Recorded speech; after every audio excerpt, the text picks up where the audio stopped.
Kwa hiyo kwa sisi kama viongozi wa dini, kwa sababu tunajua ni nini kinaendelea na kwa sababu tunajua ni mambo gani yalikuwa yamepangwa na ni watu gani walikuwa wanaratibu na ni kwa nini ilikuwa imepangwa hivi,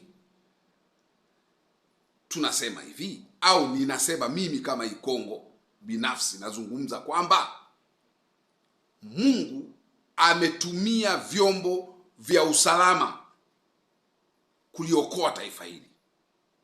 Wawe waliua, wawe hawakuua, lakini vyombo vya usalama vimefanya kazi kubwa kuliokoa taifa hili, kwa sababu matarajio ya walioratibu vurugu hizo hawakutegemea kwamba hii nchi itakaa itulike, kuwe na utulivu. Wao malengo yao ilikuwa ni kwamba hii nchi haitatawalika tena kama nchi zinazotuzunguka ambazo sasa hivi hali yake sio nzuri. Sasa ushauri wangu naupeleka moja kwa moja kwenye vyombo vya usalama, kwa kuwa vyombo vya usalama ambao ndio mnatakiwa kujiuzuru na viongozi wa dini wanatamka mjiuzuru. Lakini ushauri wangu ninaupeleka moja kwa moja kwenye vyombo vya usalama, lakini zaidi sana kwa Amiri Jeshi Mkuu ambaye ni Rais wa Jamhuri ya Muungano wa Tanzania. Mheshimiwa Rais, naomba unisikilize kwa makini sana. Naomba unielewe kwa makini sana. Mimi ni mmoja wa watu waliokupigania kufa na kupona. Niliyatoa maisha yangu muhanga kuhakikisha Mheshimiwa Rais Dr. Samia unaendelea. Najua wako wengi waliofanya juhudi kupambana kuhakikisha kwamba wewe unarudi, lakini mimi ni mmoja wapo wa watu waliojitolea kufa na kupona kuhakikisha Dr. Samia unarudi. Sasa haya ninayoyatamka na kuomba Mheshimiwa Rais uyasikilize vizuri, na vyombo vya usalama naomba mnisikilize vizuri.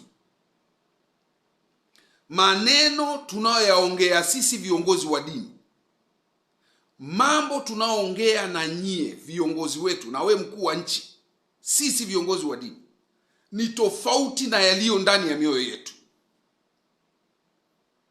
Kwa sasa nataka nikwambie Mheshimiwa Rais ambaye ni Amiri Jeshi Mkuu na vyombo vya usalama, nchi yetu haiko salama.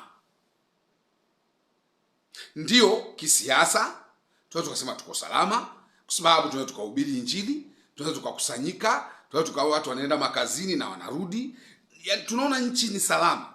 Lakini kulingana na mikakati, mipango na mambo mengine sitaki kuyazungumza hapa kwenye chombo hiki ninachozungumza, nchi yetu sio salama. Ili ujue kwa nini nasema nchi yetu sio salama, na kuomba Mheshimiwa Rais, fanya uhakiki ndani ya nchi yetu.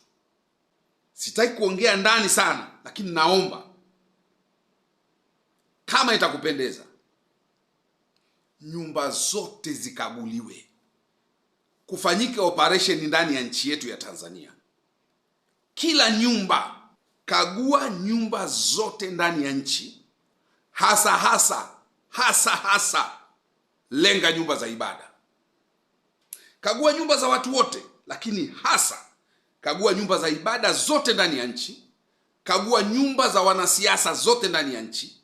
Kagua nyumba za viongozi wa dini wote ndani ya nchi.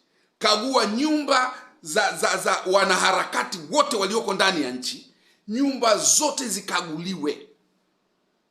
Mtakapokuta nyumba ya ibada ina mahandaki ndani, ina mashimo ndani, wasiwadanganye. Yani sisi viongozi wa dini tusiwadanganye kwamba haya mahandaki ni kwa ajili ya kufanyia maombi, kwa sababu hakuna nyumba ya ibada inajengwa bila vibali au ramani.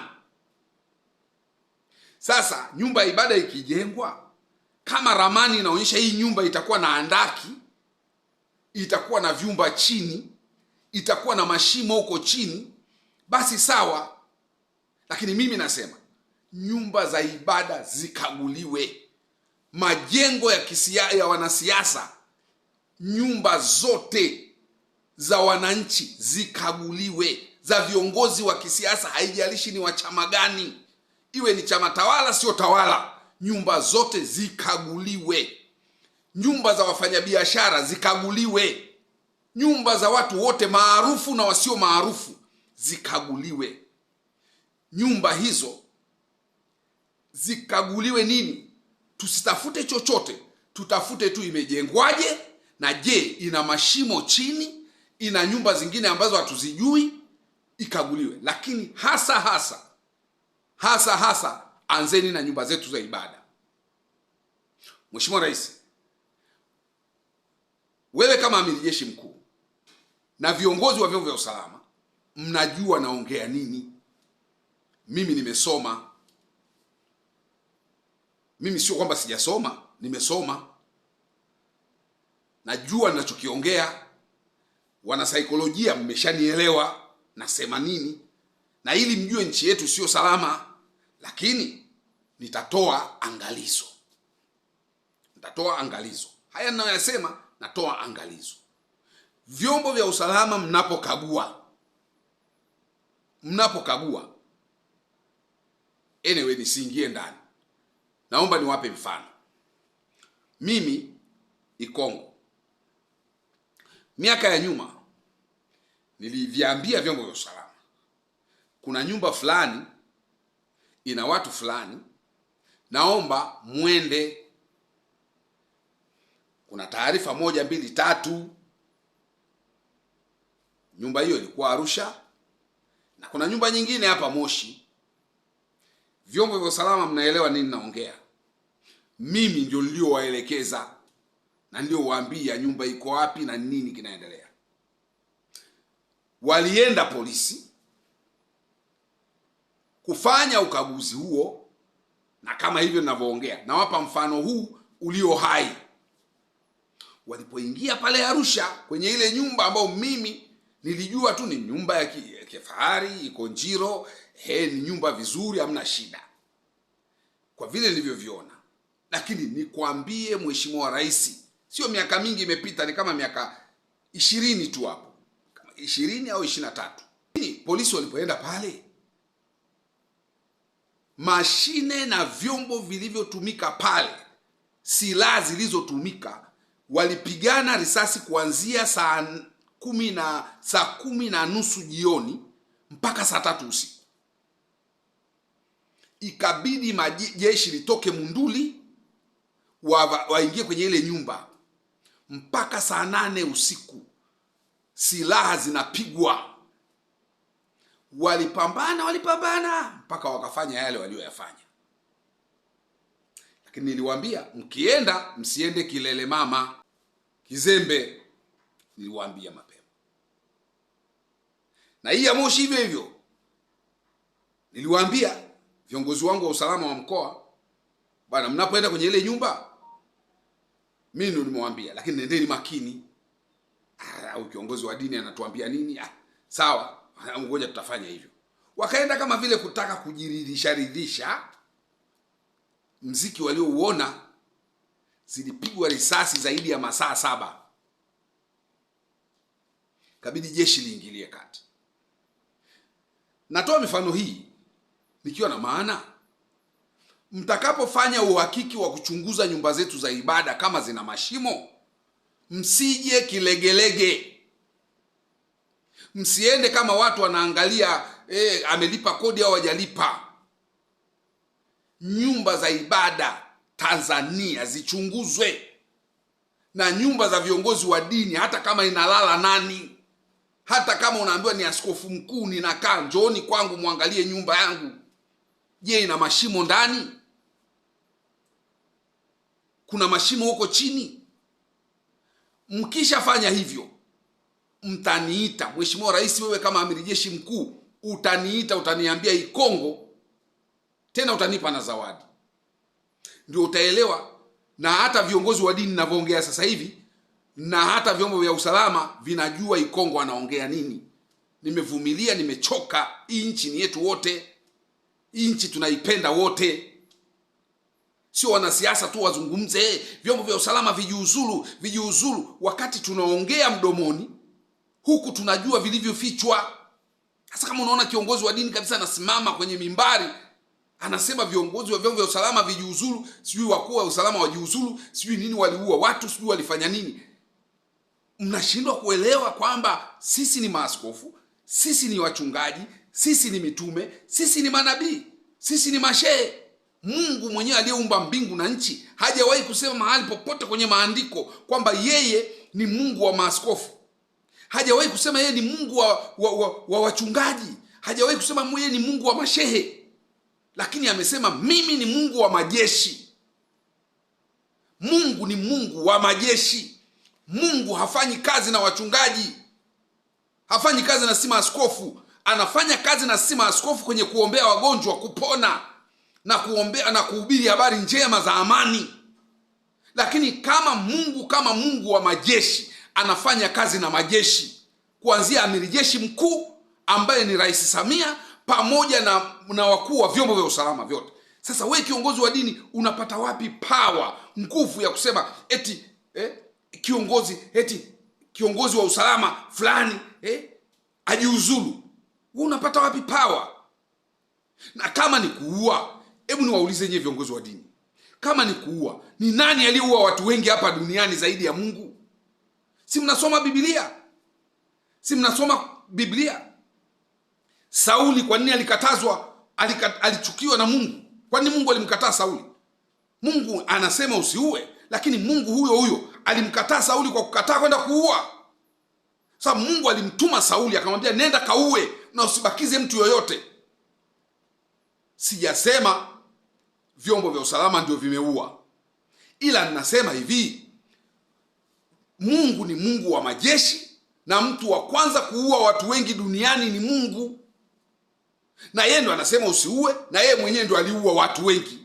Kuna wakati alikasirika, ardhi ikapasuka na ikameza mtu. Mungu ni Mungu wa upendo sana, lakini msisahau Mungu ni Mungu wa hasira sana. Nchi ni taifa. Hamwezi kulichezea hili taifa kwa sababu wewe ni askofu. Hatuwezi kulichezea hili taifa kwa sababu mimi ni mchungaji. Hatuwezi unasimama unasubutu kusema eti viongozi wa dini viongozi wa vyombo vya usalama wakuu wajiuzulu, wawajibishwe. Sasa na mimi natoa ushauri wangu. Baada ya tume, naomba vyombo vya usalama na amiri jeshi mkuu, toa maelekezo, nyumba zetu za ibada zichunguzwe. Kuna madudu, kuna vituko. Hii nchi haiko salama. Hatuko salama. Nyumba za ibada hasio nzuri. Nyumba za wafanyabiashara, nyumba za wanasiasa, hawa wanaopiga makelele, sijui nini, hawa wanasiasa hawa, nyumba zao sio salama. Naomba nyumba zote zichunguzwe. Nyumba nyingi zina mashimo na vilivyoko huko ndani Mungu mwenyewe ndo anajua. Mheshimiwa Rais, kama amiri jeshi mkuu, mkifanya huu ushauri wangu, hata kama mimi ni mdogo kiasi gani, mtakuja kusema kwa kweli Askofu Ikongo uliongea. Mtakayo yakuta kwenye nyumba zetu za ibada, nyumba zote za ibada huko chini, wewe unaiona ni nyumba tu ya ibada, imebandikwa misalaba, watu wanasema kwa jina la Baba na Mwana na Roho Mtakatifu. Mungu naomba utuhurumie. Mpaka mnaalikwa huko chini, kuna vituko, kuna maajabu. Viongozi wa dini wanaoyaongea midomoni mwao sio yaliyo ndani ya mioyo yao. Mimi hama bwana niuma sana.